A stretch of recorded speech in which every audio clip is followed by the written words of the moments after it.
everyone, this is Chandanni, and this evening I was lucky enough to attend a lovely conference started by my friend Chris Wiley, and the event was a gathering of women that are conscientious and involved with the green movement.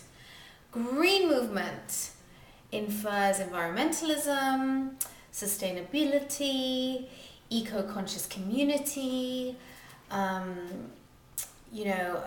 global warming perhaps, Al Gore perhaps. So these were terms that we were discussing this evening, and we were lucky enough to be in the presence of an incredible woman called Sophie Uliano, who is the best-selling author for a number of books, one of which is called Gorgeously Green, and she's very up-and-coming in the eco book and environmental movement. She's an author and a spokesperson. She's just a really, really lovely, wise, inspiring woman to be around, and I love her dearly. But the whole discussion this evening was about how this term green was really hip and became kind of a very elitist, niche-oriented term, and how we need to kind of bring the green term back into a more universal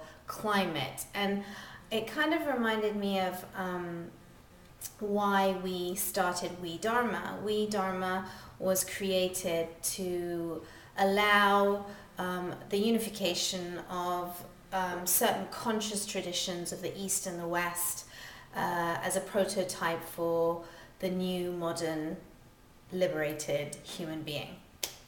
And so our stance continues to really universalize the aspects of wholeness.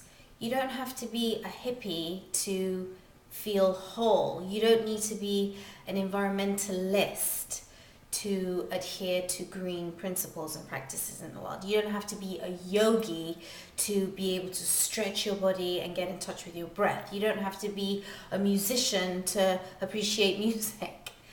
See what I'm saying? So we need to create bridges with one another. We need to respect and receive one another on the same platform. Instead of shying away from communities and practices and people we feel we have nothing in common with, it's time for us as a world collective to come together in unity and in understanding with open hands and say, this is what I know, this is what I've learned.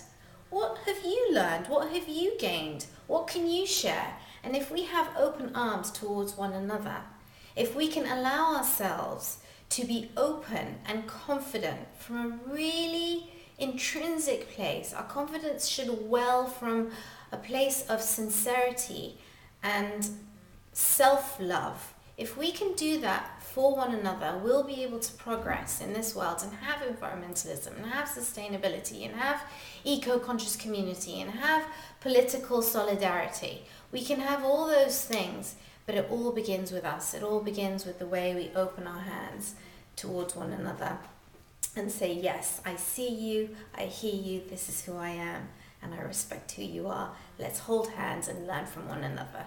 This is Chandanni with some food for soul and food for heart, and bidding you a very good night and welcoming Candice, who has joined us in this endeavor of the video WeDharma blog. And welcome Candice aboard, and everyone plug in, tune in, and let us know what you think. Thank you.